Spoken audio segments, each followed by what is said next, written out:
de son âme au paradis éternel. Cela étant dit, nous voici aujourd'hui au terme du CRD consacré aux préparatifs du prochain Gamou international de Médina Baye qui se tiendra le 29 octobre 2020 sous la présidence de Serigne Cheikh Mahi Niass. Ce Gamou va se dérouler dans un contexte particulier. Il s'agit d'un contexte marqué par la pandémie de la COVID-19. De telle sorte qu'aujourd'hui, nous avons mis l'accent sur l'état des préparatifs. Entre autres points, nous avons insisté sur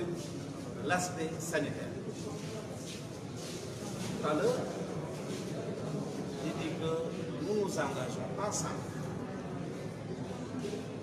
le gouverneur, le préfet, l'ensemble des chefs de service et avec nous le comité d'organisation pour solliciter l'appui de l'État en masse, en chaîne, en thermoflash et autres produits pour barrer la route à cette pandémie. La raison pour laquelle j'ai dit tout à l'heure que le comité d'organisation aussi devrait se lancer dans cette bataille avec nous. Et j'ai parlé de la semaine d'une possibilité d'obtenir une mise massive. C'est une manière de parler pour dire que je deviens mettre l'accent sur cet aspect de lutte contre la pandémie de COVID-19 par le respect de l'ensemble des gestes barrières. C'est la raison pour laquelle, entre autres institutions, j'ai demandé au préfet de Kaolack d'organiser spécialement une réunion autour de cette association avec le médecin chef de région, le président de la Croix-Rouge, dont les éléments ont joué très important lors des deux événements qui sont déroulés, les événements malheureux qui sont déroulés ici. À l'occasion des funérailles de Seyda Sahara, qui est né chef de l'islam, mais aussi à l'occasion des funérailles du défunt Khaled Cheikh Niass. Je crois que ces deux événements qui ont attiré énormément de monde ici à Médina Baye, mais la qualité avec laquelle ils ont été organisés a fait que nous en sommes sortis quand même avec moins de cas par rapport à ce que nous prédisons. Je crois que c'est demandé au préfet d'organiser une réunion spéciale là-dessus en rapport avec le médecin chef de région, la Croix-Rouge, la police, mais également le comité d'organisation. Cela étant dit aussi, il nous faut, toujours dans le sens de bien organiser cette Gamou, aussi mettre l'accent sur la sécurité. La sécurité au niveau de tous les axes menacés par rapport à la gendarmerie, les sapeurs-pompiers,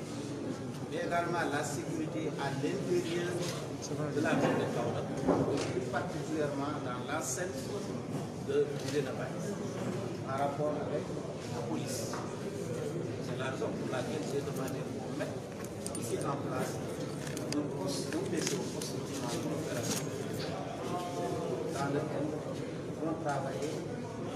la police, la gendarmerie, les sapeurs-pompiers et tant d'autres éléments. Nous allons mettre l'accent sur la sécurité dans les grands axes, et également à l'intérieur, et plus particulièrement autour des lieux de culte, et surtout dans les domiciles des chefs de budget, plus particulièrement au niveau du domicile. Après cela, nous allons aussi également mettre l'accent sur l'éclairage, aussi bien l'éclairage public que l'éclairage autour des lieux de culte, au niveau des lieux où on organisera notamment les chars religieux. Mais aussi, nous avons demandé à la mairie d'accompagner la Sénélec pour mieux prendre en charge l'éclairage public. Et la Sénélec a donné son engagement vraiment pour tous les lieux qui demanderont un renforcement dans ce domaine. Parce que sans éclairage, sans suffisamment de fourniture d'électricité, on ne pourra pas réussir ce cas. Après cela, nous allons mettre l'accent évidemment aussi sur l'approvisionnement en eau potable. En eau potable, je crois que je l'ai dit tout à l'heure, la SONES s'est engagée. Sen'Eau s'est engagée. Non seulement reproduire le dispositif de l'année dernière, mais renforcer.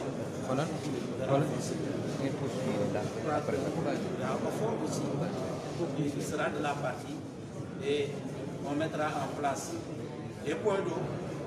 on mettra aussi en place un dispositif tournant de fourniture d'eau avec à l'aide de camions, mais aussi à l'aide de bâches à eau. Donc j'ai cité la sécurité, j'ai cité la fourniture à l'électricité, j'ai cité la sécurité. En eau, je crois qu'il reste l'assainissement. J'ai parlé de la santé aussi.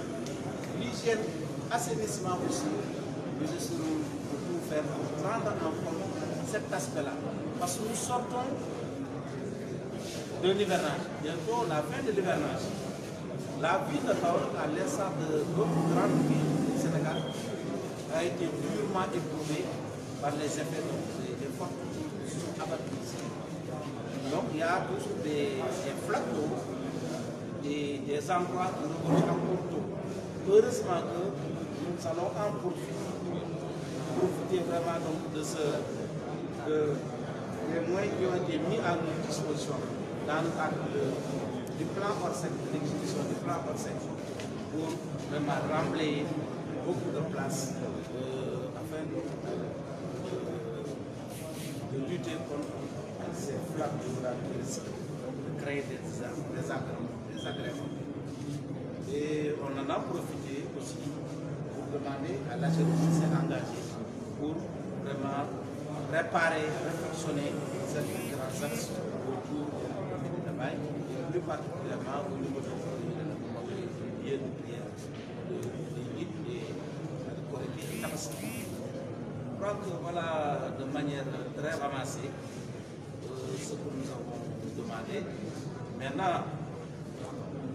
on va tenir compte aussi de l'afflux des pèlerins. Ils viendront donc des frontières et toutes les dispositions sont prises en rapport avec la police des frontières, en rapport avec la douane, en rapport aussi avec nos collègues qui se trouvent dans les régions frontalières où passeront des pèlerins pour regagner Médina Baye, vraiment pour prendre en compte. Monsieur le Président, on a appris ce matin, nous avons renoncé à l'organisation de l'édition 2020. Est-ce que cet aspect a été pris lors des débats afin de pallier à cette éventualité, je veux dire l'ambiance qui pourrait connaître le travail pour le prochain. Ce que je peux vous dire, c'est qu'ici à Médina Baye, un service vient d'être organisé. Parce que les autorités religieuses ont décidé d'organiser dedans. L'État prendra toutes les dispositions pour les y accompagner. en prenant en compte cette pandémie, et on fera tout vraiment pour que tous les gestes barrières, toutes les mesures d'hygiène sanitaire soient respectées pour permettre à Médina Baye d'organiser son gamou dans de meilleures conditions. Voilà ce que je voulais dire. Gouverneur, tout à l'heure vous l'avez souligné, l'affluence des fidèles qui vont venir de partout, se diriger au niveau de la cité religieuse. La particularité du gamou de Médina Baye, monsieur le gouverneur, c'est la présence de la forte communauté des Nigérians, des Maliens qui vont venir en masse pour venir célébrer la nuit du prophète Mohammed sallallahu alayhi wa sallam. Une fois arrivé au niveau de la cité religieuse, quelles seront les dispositions qui seront prises par les autorités sanitaires? Est-ce qu'ils vont les tester afin d'éviter des contacts avec certaines populations ou quoi? Je vous l'ai dit, on mettra tout le monde sur le même pied d'égalité. On tâchera de distribuer des masques, de gel. On tâchera de sensibiliser tout le monde pour faire face à cette pandémie. J'ai dit tout à l'heure même une possibilité de rapprocher le dispositif de test. Et il n'est pas exclu même qu'on demande une autre aider si on peut disposer d'un dispositif supplémentaire de diagnostic rapide. Et on pense même à mettre en place un dispositif d'isolement. Mais sur ce plan, vraiment, il n'y a aucune crainte. On traitera tout le monde sur le même pied d'égalité parce que Médina Baye, comme vous le savez, c'est un gamou de niveau international. Quelle que soit donc la situation, quand Médina Baye décide d'organiser son gamou, l'État fera tout pour que ce gamou-là se déroule dans d'excellentes conditions. Voilà, ci wolof monsieur le gouverneur nga tënkal ñu. waaw li ñu bëgg rek sant suñu bu baax di ñu maye bu fekkee ren gannaaw bi ñu teewee daaw wala ñoo commencé léegi nag suñu xel day dem ci suñu waajur suñu kilifa boo xam ne nekkoon na ak ñun fii daaw jiite woon gàmmu ñu defoon fii CRD conclusion yi ñu tegoon ko ci loxo te tey jii yàlla def mu def nga xale Sëriñ Cheikh Amadou Dantes radiyallahu taala anhu ñu ñaan suñu borom pour yokk ko leer ñu ñaan aussi ñaanal aussi ñëpp ñi nga xam ne nii jot na ñoo dëddu te am na ñu nga xam ne nii ci kër gi lañ bokk ñun ñëpp yàlla bokk leen yokk leen fee ñu tudd mu nag nuyoo beral nuyoo sargal xalif bu bees bi muy sëriñ May Ñas di ko ñaanal yàlla yàlla yàggal ko ci kanam defal aar ko yokk ko jàmm yokk ko suuf mission bi nga xam ne nii mag ñi ñoo ko bàyyee bu loolu weesoo tey jii daje nañ fii ci Médina Baye benn CRD pour préparer gàmmu Médina Mawlud Nabi Médina Baye di ko célébrer nekk gàmmu international fu nekk la ci jógee pour ñëw participer gàmmu gi naam le 28 wala 29 octobre lay am mais nag dafa nekk gàmmu gi nga xam ne ren dafa am lu mu tombé li mu tombé mooy feebar bi nga xam ne nii mooy coronavirus ñu nag ñu jël disposition yu nga xam ne nii soobee yàlla danañ ko ànd ak comité d'organisation ànd ko ak sëriñ bi ko diglee ñu organiser ko jàmm ak salaam yaxal ko jàmm ak salaam ba tax na ñu insisté nag ci wàllu wér-gu-yaram nan lañ koy saytoo dafa am ñaari événement yu fi am yu nga xam ne nii ñi doon ab sat ñaari dëkk fi am nga xam ne daf leen ci organisé nañ ko organisation bu mucc ayib ba bu ñu fa jógee wax dëgg yàlla ñu bëri doon seen doon dox doon ragal amul moo tax ñu bëgg a reconduire ñëpp dispositif wax naa tout à l'heure le préfet na def benn fan yi ñu organiser réunion surtout ak comité d'organisation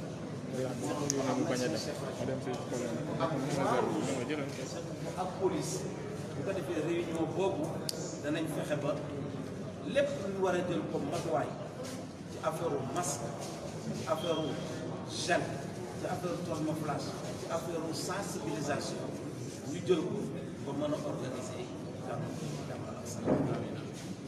ba wax naa léegi sax ni état bi moom li ñu ci war a joxe ci masque ak gel yépp na ko joxe mais nag du doy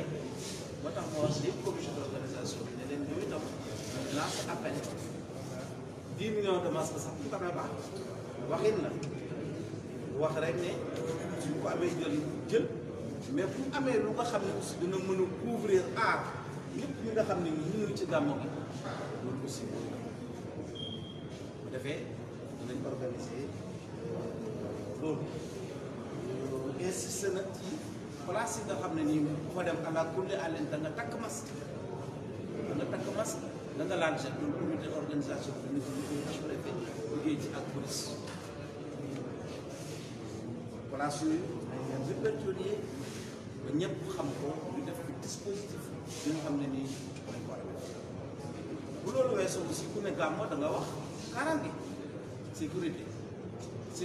biti ak sécurité ci biir sécurité ci biti mooy fépp fu ñu jógee ci 4.4 yu dugg kaw la ba gendarmerie aussi en rapport ak sapeurs-pompiers yi nga xam ne demee noonu sécurité ci biir kaw la loolu moom police dana ko tax bu ko defee ñooy ñëpp nag police gendarmerie sapeurs-pompiers ñoom ñëpp nañ créé li ñuy wax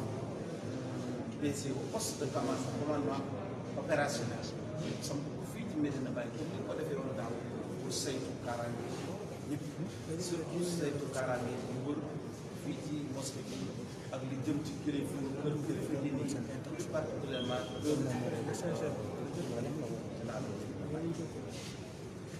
su loolu weesoo aussi wax nañ fa affaire fexe ba am courant mu doy Senelec wax na ne moom pare na ñu ngi déglu comité d'organisation fépp fu doxale rek loolu moom daal na xel comité d'organisation bi wax nañ aussi ne dinañ fexe ba ndox doy ànd ci ak Sen'Eau ànd ci ak SONES ànd ci ak OFOR ànd ci ak comité d'organisation loolu wax nañ léegi wax nañ nombre de citernes yi nga xam ne soxla nañ ko wax nañu def citernes yi tourné wax nañu def bâche à eau yi yooyu yëpp wax nañ ko ba SONES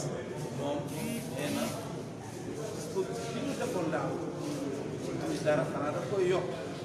extension yi ñu demandé muy 15 kilomètres yooyu danañ ko exécuté mais après gàmmu la parce que bi dafay xat te dañuy lancé ak extension bu ñuy jógee ci loolu wax santé nañ sécurité nañ ndox des hygiène ak assainissement yooyu yëpp dañuy génn ci nawet te am na mbedd yu bëri nga xam ne nii ndox kaw bi ma nga fa des yooyu dinañ fexe ba remballer ko assainir ko ba nga xam ne nii nit ñi dinañ mën a jaar seen yéen bu takk seen état ba loolu tax na ba am na mbedd yu nga xam ne dañu ko defaraat bu baax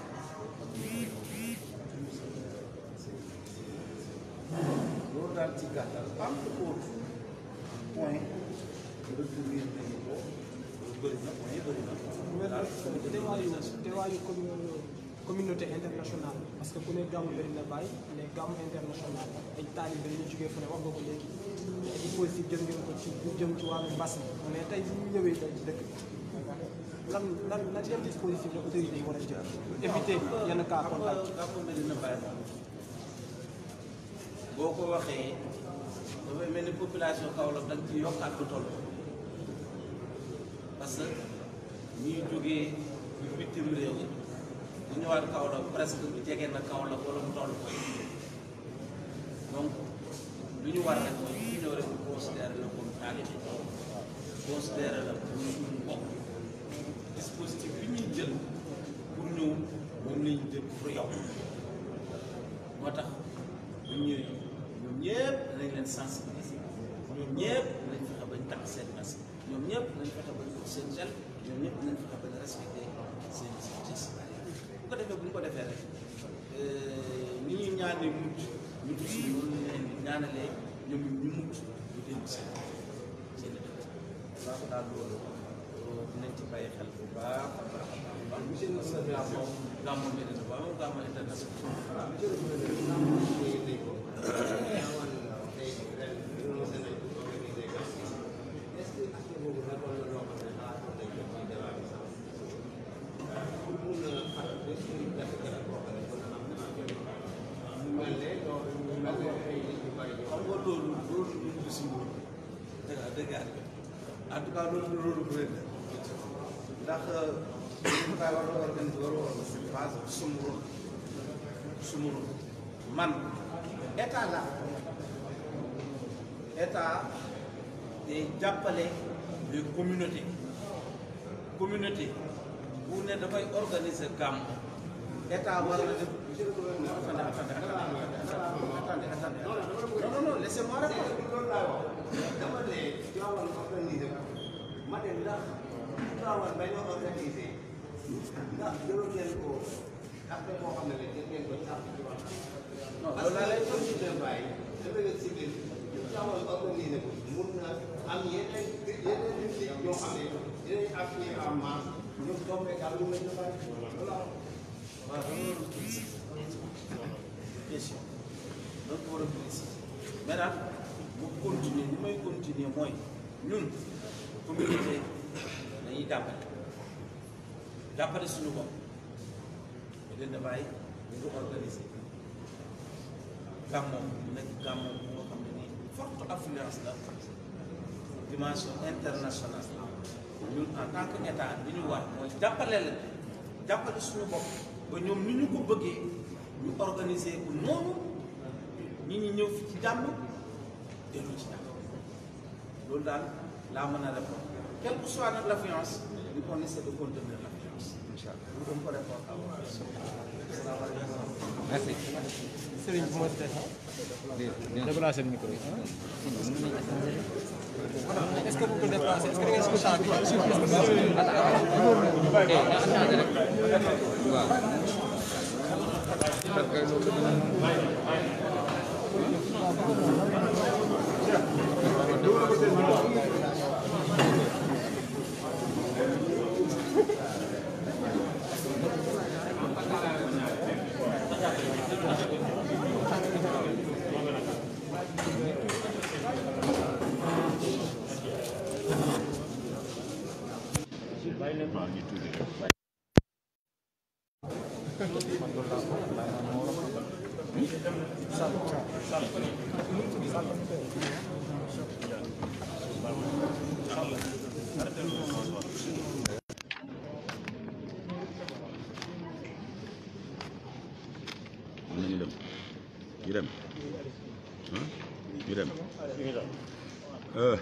alhamdulilah wasalaatu wasalaamu ala rasulillah wa ala alihi wa sahabatihi wa ala tabiin wa tabiihim bi ihsaan ila yawmi ddin rabbi shrah li sadri wa yassir li amri wahlul uqdatan min lisaani yafqahu qawli. mbokk yi gannaaw bu ñu leen nuyoo ba pare ñu ngi leen di wax ne man sama kaddu ñaan rek la waroon a doon tëj waaye xam nga ne lu mel nii ku ko organiser ay kilifa teew ay kilifa yónni leen ci côté bu nekk ñu def liggéey bu rafet bi war naa am ku leen gërëm xalifa bi moo leen war a gërëm nekku fi war naa am ku ko wax ci turam gouverneur ak ñi mu àndal mënta gërëm boppam te warta gërëm boppam COMAF mi nga xam ne moom moo yoree liggéey bi mënta gërëm boppam donc loolu moo tax man foog ma jiital ay baatu ngërmande balaa may ñaan baatu ngërmande gi nag mooy ñi ngi gërëm président de la république ngërmande goo xam ne ngërmande gu mat a mat la naka jekk waaye ren daf cee gën a feddaliku parce que comme ni ngeen ko xamee ci état lañ nekk waxuma sax doolee état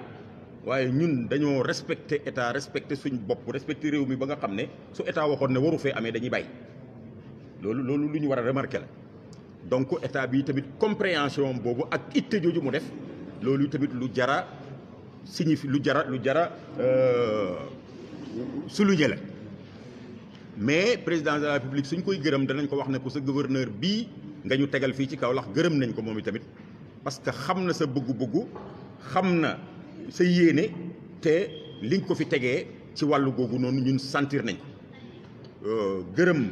wax koy tamit ne ko sa préfet moom i tamit liggéey bi mu ngi koy def comme ni mu waree gërëm nañ ko gërëmaay goo xam ne am na loo xam ne dëgg-dëgg yéen mën ngeen a am seen rapport waaye ñun ñiñ koy defal yi tamit yaakaar naa ne wax ne dëgg-dëgg li ñuy wax ñun tamit yëg nañ ko yaakaar naa ne am na solo pour bañ a guddal nag ku gërëm gouverneur gërëm préfet ak mboolem ñi nekk ci ron gouverneur ak préfet ci chef de service yeeg ñëpp yaakaar naa ne loolu war naa mun a doy pour gàttal lu tax nag gërëm président de la république ci lu mel ni gërëm état bi ci lu mel nii dama koy tënk rek dama mës a dégg Baye Niass mu wax kaset yaa ngi fi mu ne depuis indépendance ak léegi Medina jaar na ci ñetti étape bu njëkk bi mooy ay colonialistes ñoo fi nekkoon ay tubaab amul dara luy justifier ñu élif ñu lu mooy ne dañoo ëpp doole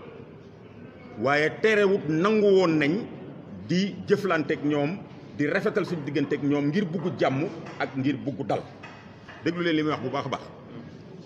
mu ne gannaaw gi am na gouvernement bu fi ñëw jamono Senghor ci tàmbali bi dañoo jël lépp loo xam ne lu baax la lépp luy teraanga la ñu sepp ci loxo Medina bàyyee wax de mu ne waaye terewut ñooñu gën a doon tubaab bi ndax suñu jarbaat lañ ak suñu doom lañ gannaaw gi nag état boo xam ne nawloo nañu defoo nañu ñëw na fi kon lépp luñ doon def ci effort pour réew mi baax wala état bi nekk ci jàmm dañ ko war a doubler ci la Baye waxee woon ne ñun waa Medina lépp lu état santaane rek waruñ koo def rek yem ci mais dañ caa war a raw kon nag su jamono di dox bañ agsi ci état boo xam ne la Baye doon wax ci jamono jooju boobu ak lay ëpp na juróom benn fukki at jamono bii nii la gën a feeñ ñëpp gis ko kon loolu war nañ koo fàttali taalibe yi ñu xam ne war nañoo bàyyi xel ci loolu waxuñ ko nag pour neexal kenn mais loolu mooy dëgg waaw bu ko defee nag man sama message bu gàtt bi maa ngi ko jëmale ci taalibe yi ñoo war a xam ne ñoom ñoo xewle sëriñ bi moo xewle bési yonent bi sallallahu alayhi wa sallam la donc ñoom lañ war a soññ ñoom lañ war a wax ne jël leen seen responsabilité parce que yow yaa am sa ngénte nit ñi ñëw pour jàppale la ci ngénte li du ñoom la ñu war a wax ne nañ jël ay nañ respecté mesures yi mais yow yaa ko war a respecté kon état bi dafa ñëw pour dimbale ñu lépp luñ man def nañ ko ak luñ mënut kon ñun taalibe yi ñoo war a sagal sëriñ bi sagal yonent bi sallallahu alayhi wa sallam ci lépp loo xam ne discipline la ak yar la ak lépp loo xam ne jàpp nañ ne mën naa indi fitna mën naa indi problème ñu moytandiku ko loolu mooy li nga xam ne mooy message kon nag ñi ngi gërëm COMAF bu baax a baax ci taxawaayam bu rafet di leen ñaanal yàlla ñu am continuité mais tamit di leen wax ne tamit yaakaar naa ne lenn rek moo tax Medina jël responsabilité jël décision ñaan état bi ne ko dañoo bëgg a organiser gàmm pourquoi lenn rek la duut ne dañoo ignorer li xew duut ne dañoo bokkul ci àddina bi mais dañoo jàpp ne barke yonent bi ak taxawu ci bés yonent bi ba yonent bi bëgg ci ñun buñ ci sukkandikoo ñaan yàlla jàmm mën naa am ci réew mi loolu rek moo tax ñu def ko mais du am sañ-sañ du leneen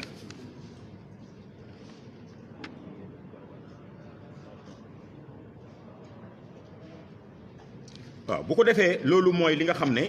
loolu rek mooy wax ci kon nag ñi ngi gërëm ñëpp mais ñi ngi gërëm surtout journalistes yi ak presse beeg ñëpp ñi nga xam ne ñooy liggéey ci li tax wax ji nga di ko wax fii ci saa si mu àgg Nigeria àgg Bénin àgg Amérique àgg fu nekk loolu tamit ñooñuy tamit buñ ci bokkutoon du sotti kon ñu ngi leen di gërëm bu baax a baax ñu ngi ñaan yàlla lépp lu ñu yaakaar parce que dafa am benn waay boo xam ne nee na dañuy werante gàmmu baax na wala baaxul mu ne man damay gis yonent bi sallallahu alayhi wa sallam mu ne ma gis ko xaw ma ci nelaw la xaw ma ci lu mu ne mu ne ma laaj ko ne ko dañuy werante gàmmu baax na wala baaxut mu ne yonent bi sallallahu alayhi wasallam tontu ko ne ko man day ku bëgg ci man ma bëgg ci yow te gàmmu du dara lu may bëggee yonent bi kon ñi ngi ñaan ci barke gàmmu gi ci barke mbóotu gàmmu gi yàlla nañu yàlla dàqal mbas yàlla nañu yàlla du mbas mi rek mais yeneen mbas yëpp yàlla nañu yàlla dàqal lépp luy métit ak lépp luy tilim ak lépp luy naqar ci xol yëpp yàlla nañu ko yàlla dàqal ñi ngi gërëm ñëpp ñi ngi sant ñëpp wasalaamaaleykum wa rahmatullahi taala wa barakatu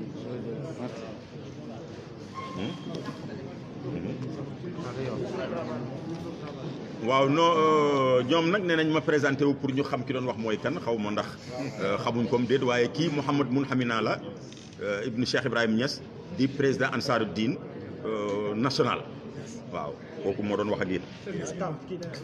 ah waaw bàyyi ma waaw waaw un instant.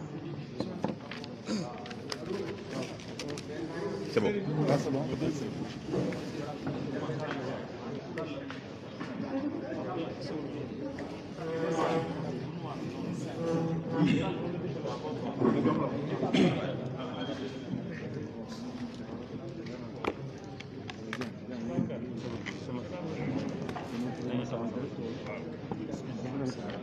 Ana Cheikh Gueye.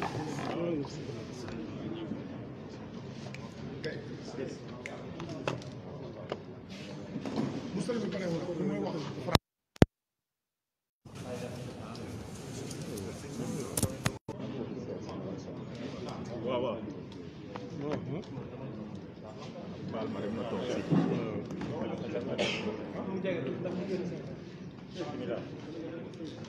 بسم الله الرحمن الرحيم الحمد لله والصلاة والسلام على أشرف الأنبياء والمرسلين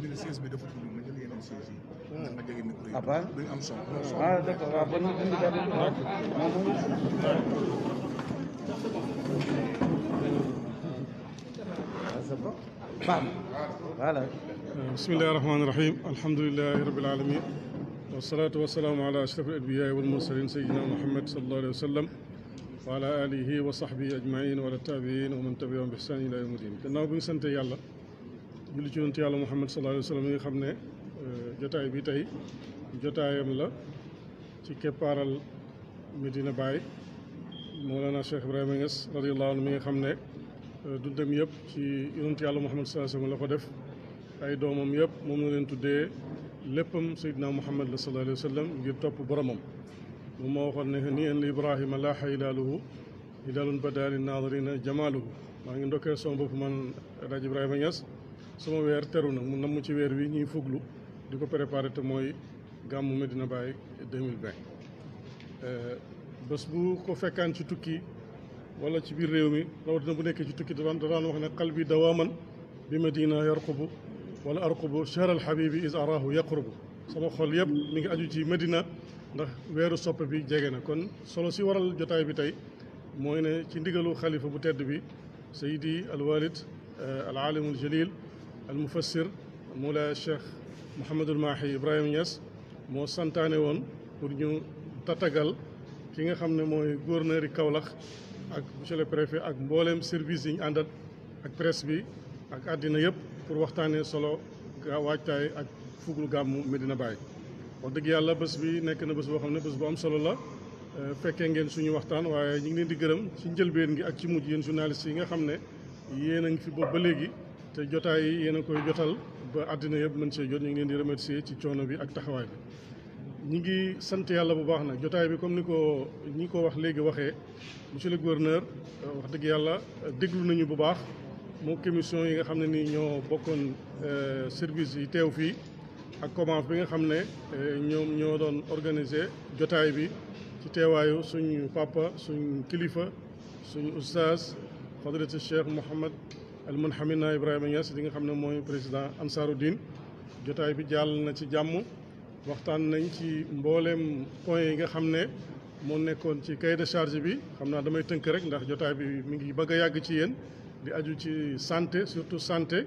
nga xam ne ren dafa nekk loo xam ne nii dafa am priorité bu rëy ngir feebar bi nga xam ne moo lëmbee àddina ak si woon Sénégal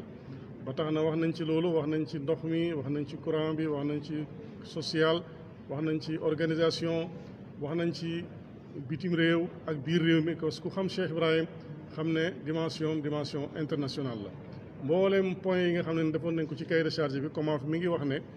biñ ko déposé ci monsieur le préfet boobu ba léegi lépp niñ ko bëggee woon noonu la ko monsieur le gouverneur Kaolack defee ngir ut bànneexu président de la république ci famille Cheikh Ibrahima Niass, ngir ut bànneexu xalifa Medina Baye mu Cheikh Mouhamadul Mahi Ibrahima, ngir ut bànneexu askan wi ak taalibe Baye yi jugee ci bitim réew ak biir réew mi. càmbar nañ yëpp waxtaan nañ mën nañoo wax daal ne suñu xel dal na ci liñ fi déggee ci ay engagement ñu ngi ñaan yàlla nag yàlla may tawfiq may ñu ko may ko gouverneur may ko ñi mu àndat may ko service bi may ko COMAF parce que liggéey bi du liggéey bu ndaw parce que engagement taxut a def li nga wax am nañ yaakaar nag ne ñoom danañ ci taxaw parce que daaw jéeg def nañ fi ay gàmm yoo xam ne nii moom préfet mi ak gouverneur moo ko jiite woon daaw wax dëgg yàlla la ñu waxante woon ñun daaw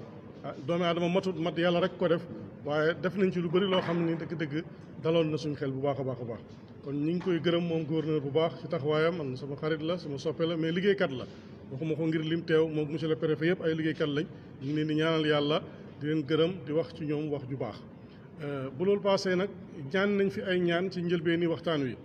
kenn du fàtte kilifa gu toll ni Cheikh Ahmed Tidiane Ibrahima Niass nga xam ne mi ngi ñuy dëddu gannaaw doon biddiw bu tàkk doon jant ci xam-xam doon jant ci kersa ak mbaax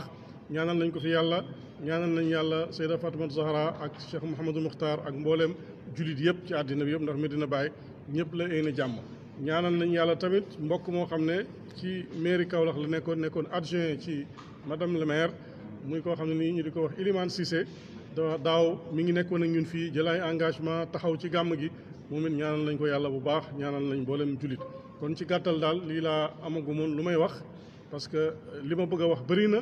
waaye yërëm naa doomi aadama yi surtout journaliste yi ba léegi yéen a ngi ci liggéey bi te monsieur le gouverneur wax na tënk na wax ji. mais seen xel dal na daal ci motuwaay sëñ Mouhamed naa wax na moom it tënk na waxam kon mën naa laa tontu ne suñ xel dal na ci engagement yi ñu fi jëlee suñ itte tamit gën nañ koo yokk COMAF pour gën a jël suñu responsabilité ci atam ren mii parce que atam ren mii dafa ràññeeku lool walis at yi weesu ci dimension Medina Baye dafay gën a yokk taalibe yi dañuy gën a yokk gan yi dañuy gën a bëri waaye Covid 19 bi tamit dafa ñëw lëmbee Sénégal lëmbee àddina ba tax na kon taxawaay bi responsabilité dafa gën a rëy duñ def rek lu may ñaanal suñu bopp ñaanal képp koo xam ne nii rek yaa ngi ci autorités yi ak ku bëgg a gàmm gi jëm kanam yàlla defal la jàmm yàlla jàppale ñu may ñu tawfiq ñu lancé appel nag jëmee ko ci mboolem soppe yi mboolem taalibe yi mboolem soppe Cheikh Ibrahim mboolem pèlerin yi nañ ñëw ci jàmm te fekk jàmm comme ni ko Baye yaree comme ni ko Baye xamalee te mooy yar ak teggin te addubun fi zahirin wa batinin bi yuraqal maru lil mawatini am yar ak teggin ci zahir ak ci batin ci la taalibe bi di yéegee jëm ci maqaama yu kawe yi ñu xam tamit ne atam ren dafa ànd ak feebar matuwaay yi nga xam ne moom la gouvernement bi tëral moom la ministère de la santé tëral ñu respecté ko ñu ñëpp taalibe yi ak soppe yi ak képp ku ñëw ci gàmm gi ñu bàyyi xel dégg nga mesure de barrière yi nga xam ne moom lañ jël ci masque yi ci gel yi engagement yi nga xam ne tam moom la préfet nar a jël ci ndigalu monsieur le gouverneur ñu xam ko bu baax te jàppalante ci ak loolu daal laa amoon lu may sànni ci ay kaddu maa ngi nuyu mboolem taalibe yëpp fu ñu mën a nekk ci àddina di leen jotal nuyu sëriñ bi nga xam ne moo santoon COMAF pour mu taxaw ci gàmm gi pour organiser ko di gërëm Cheikh Mouhamed Ibrahima Niass ci taxawaayam ak jàppale bi nga xam ne tam mi ngi koy jàppale doomam xaritam ci liggéey bi nga xam ne sëriñ bi mi ngi ñu ko dénk ñu ngi gërëm ñëpp di gërëm journaliste yi di leen delloowaat kàddu gi su fekkee am nga lu ngeen di laaj pour ñi la xamul ñu ne nga fàttaliwaat si tur man jaam bu xeebu laa tudd Xaadimu Cheikh Ibrahima Niass loolu mooy sama tur ñu di ma ooyee Baye Mamoun Niass may serviteur di Cheikh Ibrahima di seen serviteur président COMAF Cheikh bi lu jëm ci gàmm bi mu mel ni gàmm bi yem day laaj ndox mu doy wala ndox mu bëri lu jëm ci électricité ak yeneen préoccupation ñu bëggoon xam rek seen sollicitation ci wàllu mel waaw côté boobu tamit yaatal nañ ci bu baax parce que képp ku wax gàmm ku wax dëkk ku wax tund da nga wax ndox da nga wax courant képp ku wax gàmm wax sécurité comme ni ko monsieur le gouverneur waxee ci biir réunion bi da nga wax éclairage public mooy da nga wax ci affaire leeral dëkk bi loolu wax dëgg yàlla préciser nañ ci bu baax suñ cahier de charge mais amuñ foofu bu ngeen seetloo jotaay tey bi ci ñu ko teewee ñun suñ programme toujours dañuy faral di tënk parce que dañuy waxtaan def cahier de charge yónnee ko état bi ci buntu monsieur le gouverneur suñu waxtaanee ba pare nag suñ ñëwee fii dañuy tànn kenn muy Cheikh Tidiane Gueye kenn nekk sama adjoint yi su ko defee moom mooy wax ak ñoom su amee lu ñuy dolli man ma dolli ko ci wala ma arbitré wala ma engagé wala ma jël leneen waaye nag tey bu ngeen seetloo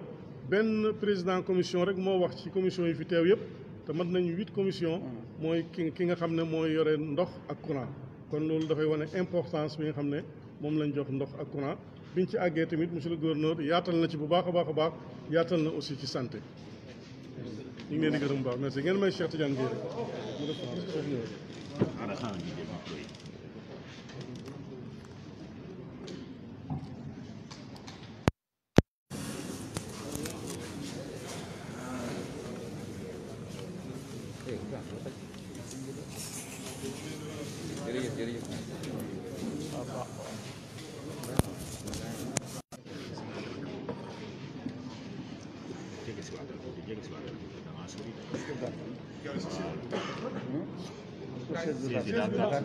baax na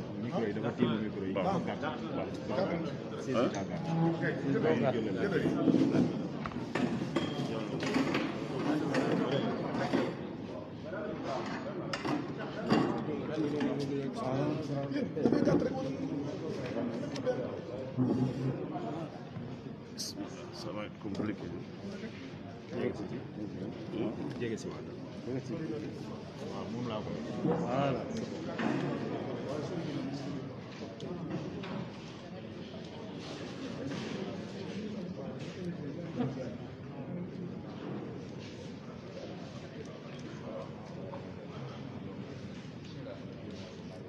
C'est bon. Le résumé en français, par rapport surtout à l'appel que vous lancez aux talibans par rapport aux mesures barrières, la responsabilité des talibans pour sa manière. Merci beaucoup. Je m'appelle Cheikh Tidiane Gueye, un des adjoints au président du comité d'organisation, COMAF. Donc, juste pour vous faire un bref résumé en français de ce qu'il vient de porter à votre connaissance tout à l'heure en langue wolof. Comme il l'a dit, hein, en bon soldat, en bon disciple, nous sommes venus ici à côté du gouverneur de la région de Kaolack sur les ordres du Khalif pour préparer l'édition 2020 du Gamou de Medina Baye. À la suite de sa décision de l'organiser,